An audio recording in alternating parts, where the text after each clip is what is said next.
My next guest takes on Alex Gilpin coming up here at Dana White's Tuesday Night Contender Series on August 7th. It is J.R. Cochran joining me here on the program for the very first time. J.R., how are you? I'm doing good, James. How are you, man? I'm doing very well. Now, where am I getting you today? I see you're in a car. Are you heading to practice, getting back from practice? Where am I getting you?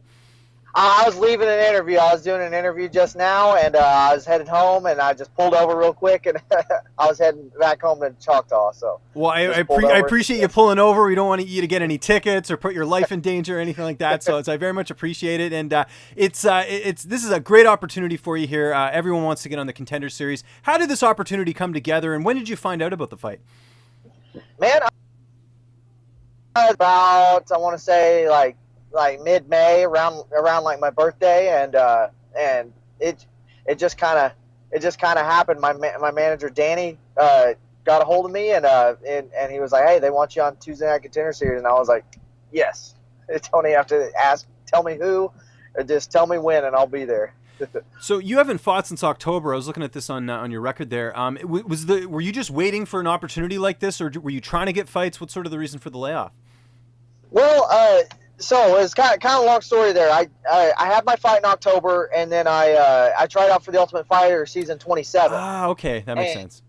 Yeah, and I tried out for that, and then we had like a little waiting period there. I was this close to making it, but I just made alternate for that. Didn't get picked, but and then after that, I tried to get a fight. I was in training for another one, and then I actually broke my neck in March, like mid-March, and it wasn't super bad or anything. It was just I had to wear like a brace for a little while, and I was still able to do some training. But I I went around, messed around, broke my neck, and then now I got this opportunity. So did you have to wear one of those like turtleneck braces where like it's like your head's like elevated?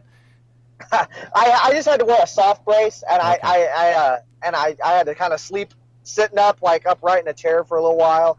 It really wasn't that long of a recovery. It was like 6 weeks, and they said I was good because it was a small fracture. Okay, well that's good to hear that everything's A-okay and ready to go.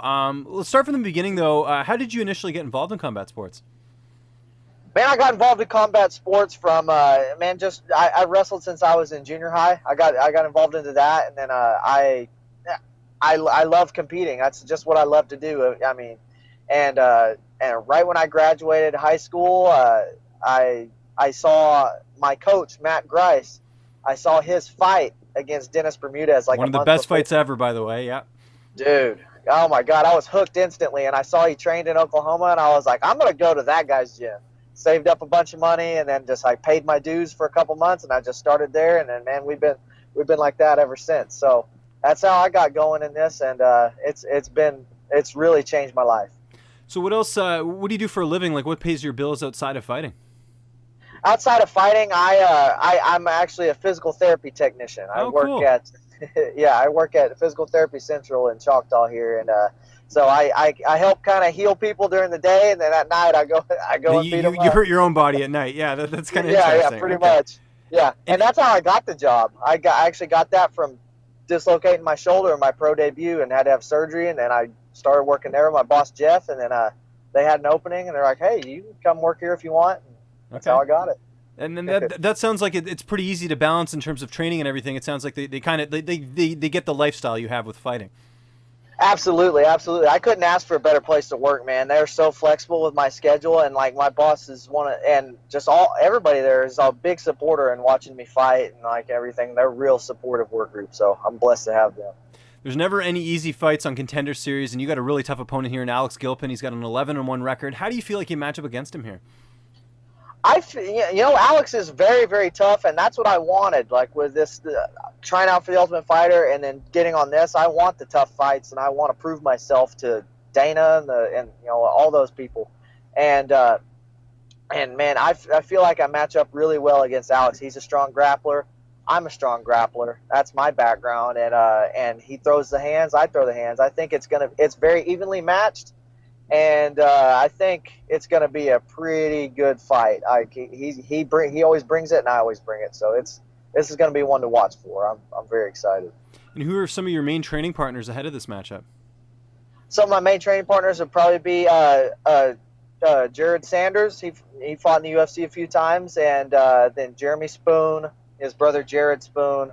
I've got my buddy Edwin Williams. He fights locally around here.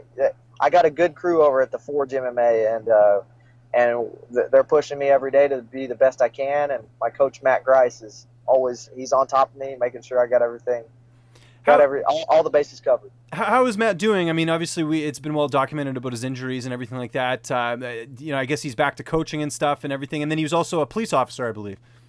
Yes, he still is, and Matt is totally doing great, man. He's doing awesome. You would not be able to tell he has been through the things he's been through, like with all the head injuries, all the surgeries and everything, if it wasn't for the scar on his head. That guy is totally great, and hey, he still jumps on the mats with us and trains with us. Very cool. So he's doing great, man. I love hearing that. How's the weight cut going? This fight is obviously a few weeks away, but has that process started already, getting down to 145?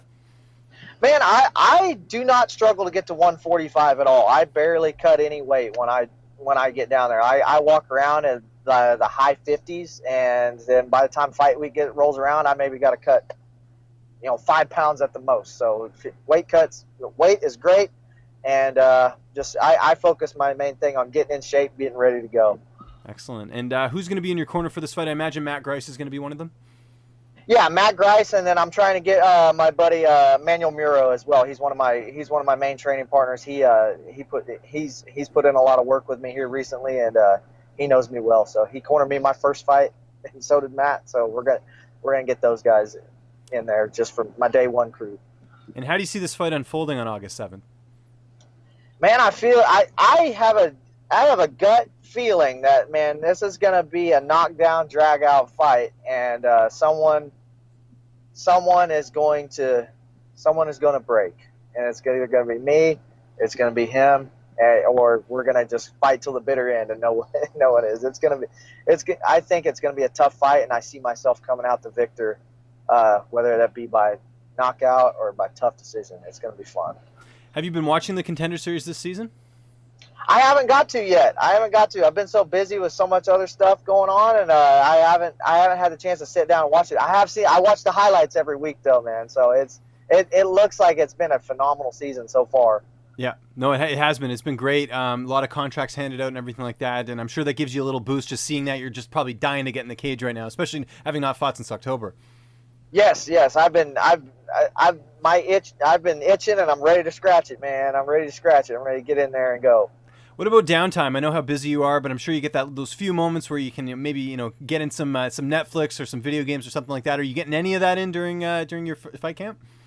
Yeah, I get a pretty good amount of downtime. Like when I'm not training with my strength coach Kevin Malahai or working out with my crew over at the Forge, my work's pretty chill. Like I said, I work at a physical therapy place, so I got all the tools for recovery, and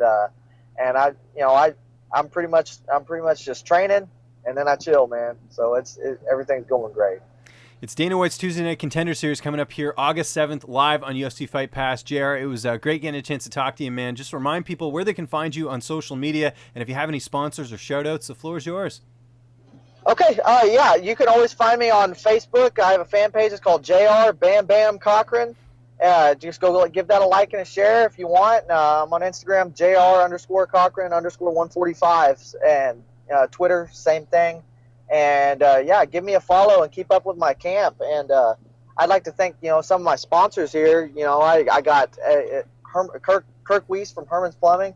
He keeps me in the gym every single day, and I can't thank them enough. Midwest City Nutrition, Ken and Becky Capital, and Steve Strong at Advent Heat and Air, High Tech Tactical, and Reach Advantage MMA. And then shout out to my boss at Physical Therapy Central, Jeff. Thank you. And yeah, shout out to all my guys at the Forge. We're all pushing hard for this, and thank you, James, for having me on, man. I appreciate you.